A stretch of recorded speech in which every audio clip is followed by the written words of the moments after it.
ఆంధ్రప్రదేశ్లో లెక్కర కుంభకోణాన్ని సిట్ అధికారులు వేగంగా దర్యాప్తు కొనసాగిస్తున్న వేళ ఇప్పటికే 12 మంది జైలుకి వెళ్ళారు, అరెస్ట్ చేశారు.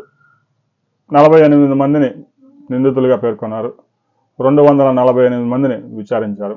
అయితే బిగ్ బాస్ గేట్ దాకా వెళ్ళి ఆగిపోతా ఉంది కేసు. ఈ కేసులో 3,200 కోట్ల రూపాయలు కమిషన్ల చేతులు మారాయి అనే దానికి ఆధారాలు ఉన్నాయి అని సిట్ అధికారులు చెప్తూ ఉండగా, అందరూ బ్రోకర్లని, ఏజెంట్లను మాత్రమే అరెస్ట్ చేసి అసలు బిగ్ బాస్ని వదిలేస్తే సిట్ అధికారులకి పరువు పోయింది, ప్రభుత్వానికి కూడా పరువు నష్టం.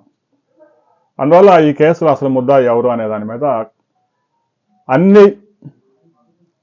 అన్ని చేతులు అటువైపు చూపిస్తూ ఉన్న సమయంలో ఇక వైసీపీ ఆంధ్ర శశికళ పేరుపడ్డ సకల శాఖ మంత్రిగా గుర్తింపు పొందిన సజ్జల రామకృష్ణారెడ్డి అన్ని టీవీ ఛానల్స్ కాకుండా కొన్ని ఎంచుకున్న టీవీ ఛానల్స్కి ముందే ప్రశ్నలు వీళ్ళే రాసిచ్చి సమాధానాలు చెప్తా ఉన్నారు. ఆ ఇంటర్వ్యూస్లో జగన్మోహన్ రెడ్డిని అరెస్ట్ చేయబోతా ఉన్నారా, మీకేమైనా సంకేతాలు ఉన్నాయా అని అడిగినప్పుడు, జగన్మోహన్ రెడ్డిని అరెస్ట్ చేస్తే మా ఎమ్మెల్యేలంతా రాజీనామా చేస్తారు, మా ఎంపీలంతా రాజీనామా చేస్తారు, మరొకసారి ఉప ఎన్నికలకు వెళ్ళి ప్రజాక్షేత్రంలో తెలుసుకుంటాము అని చెప్తా ఉన్నారు. అయితే ఎమ్మెల్యేలు, ఎంపీలు రాజీనామా చేయడానికి సిద్ధంగా లేరట. జగన్మోహన్ రెడ్డిని అరెస్ట్ చేసిన ప్రజల్లో ఒక్కసారిగా సానుభూతి పెరిగే అవకాశం ఉంది. ఆ వెంటనే వీళ్ళంతా రాజీనామా చేసి ఉప ఎన్నికలకు వెళ్ళి ప్రభుత్వాన్ని డిఫెన్స్లో పడాలని చూస్తూ ఉన్నారు. జగన్మోహన్ రెడ్డి అరెస్ట్ ఇప్పట్లో జరిగే అవకాశం లేదు. సిట్ బలమైన సాక్ష్యాధారాలు సేకరించి ఆల్రెడీ గుట్టల డబ్బుతో వారు తీసిన వీడియోలు కూడా ఉన్నాయి కాబట్టి అవి కూడా రిలీజ్ చేసే అవకాశం ఉంది. కంగారు పడాల్సిన అవసరం లేదు.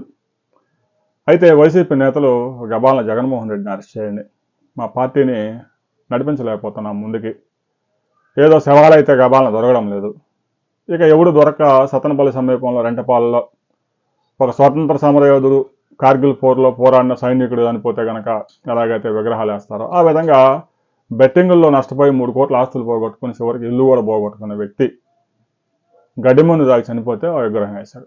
కానీ వాడి కుటుంబానికి కనీసం 10 లక్షల ఆర్థిక సాయం కూడా చేయలేదు. అలాంటి మహానుభావుడు ఇప్పుడు ఆ మహానుభావుని జైల్లో వేస్తే ఇక ప్రజల్లో ఎక్కలేని ఉక్రోషం వచ్చిందంట, ఆగ్రహం వచ్చిందంట, అందరూ రోడ్లు ఎక్కుతారంట. 18 లక్షల మంది సైన్యం అంటే సోషల్ మీడియా సైన్యం సిద్ధంగా ఉందంట.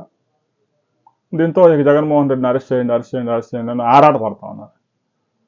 అధికార కూటమి పార్టీ ఏమో సరైన సాక్ష్యాధారాలన్నీ బలంగా బిగించి జడ్జి గారి ముందు పెడితే వాళ్ళే చూసుకుంటారని వీళ్ళు చూస్తూ ఉన్నారు. వాళ్ళేమో మమ్మల్ని అరెస్ట్ చేయండి అని పాకులాడుతూ ఉన్నారు. ఈ పాకులాట ఎన్ని రోజులు కొనసాగుతుంది? జగన్మోహన్ రెడ్డి అరెస్ట్ చేస్తే ఎమ్మెల్యేలు, ఎంపీలు రాజీనామా చేయడానికి ముందుకు వస్తారా అనేది అనుమానంగా మారింది. రాబోయే కొద్ది రోజుల్లో ఈ సస్పెన్స్ కూడా తెరబడిద్ది. ఎందుకంటే సిట్ అధికారులు ఫుల్ ఛార్జ్ షీట్ వేయాల్సి ఉంది కాబట్టి పెద్దగా సమయం లేదు. ఆ ఛార్జ్ షీట్లో అసలు బిగ్ బాస్ పేరు కూడా బయటకు వచ్చే అవకాశం ఉంది. రాబోయే కొద్ది రోజుల్లో సిట్ వేసే ఛార్జ్ షీట్లో జగన్మోహన్ రెడ్డి పేరు స్పష్టంగా A1గా ఉంటుందా లేదా, ఆ A1 పోస్ట్ అనేది ఖాళీగా ఎందుకు ఉంచారు? ఈ రాజకేశ్ రెడ్డి, తర్వాత మిథున్ రెడ్డిలు, వీళ్ళు సజ్జల, రకరకాల పేర్లు అయితే ఉన్నాయి. ఈ నెంబర్లు అయితే మార్చుకోవచ్చు, వాళ్ళ చేతిలో ఉంటుంది కాబట్టి. రాబోయే రోజుల్లో A1గా బిగ్ బాస్ ఉంటాడా, అసలు ఉండడా? ఎందుకంటే ఢిల్లీలో ఉపరాష్ట్రపతి ఎన్నికలు ఉన్నాయి. ఇక అక్కడ లోక్సభ, రాజ్యసభలో ఢిల్లీలో సుప్రీంకోర్టుకి సంబంధించిన న్యాయమూర్తిని పదవీచ్యుతం చేయడానికి సంబంధించిన ఈ తీర్మానం కూడా ఉంది. దాని మీద వైసీపీకి సంబంధించిన ఎంపీలు కూడా కీలకం కాబట్టి మరి బీజేపీ గడిచిన 2019 నుంచి 2024 దాకా వైసీపీ అధికారంలో ఉన్నప్పుడు పెద్ద ఎత్తున ఆంధ్రప్రదేశ్ నుంచి అనేక రాష్ట్రాలకు డబ్బు ప్రవహించిందట. మరి వీళ్ళ అవినీతిలో వాళ్ళకు కూడా భాగస్వామ్యం ఉందా అనేది కూడా అనుమానాలు వస్తూ ఉన్నాయి. రాబోయే రోజుల్లో దీని మీద కూడా కొంత క్లారిటీ వచ్చింది. ప్రస్తుతానికైతే జగన్మోహన్ రెడ్డి అరెస్ట్ అయితే ఏం లేదు. ఢిల్లీలో రాజకీయ సంక్షోభం కొనసాగుతూ ఉంది. ఉపరాష్ట్రపతి ఎన్నికలు అయిపోవాలి, ఆ తర్వాత ఆ సుప్రీంకోర్టు న్యాయమూర్తిని పదవీచ్యుతం చేయాలి. ఆ 2 కార్యక్రమాలు పూర్తయిన తర్వాతనే ఆంధ్రప్రదేశ్లో లిక్కర్ స్కామ్కి సంబంధించి ఒక ముందడుగు, ఒక కీలక వ్యక్తి అరెస్టులు కొనసాగే అవకాశం ఉంది. రాబోయే కొద్ది రోజుల్లో దీని మీద కూడా క్లారిటీ వచ్చింది. క్లారిటీ వచ్చిన తర్వాత మరో వీడియోలో మనం తెలుసుకుందాం.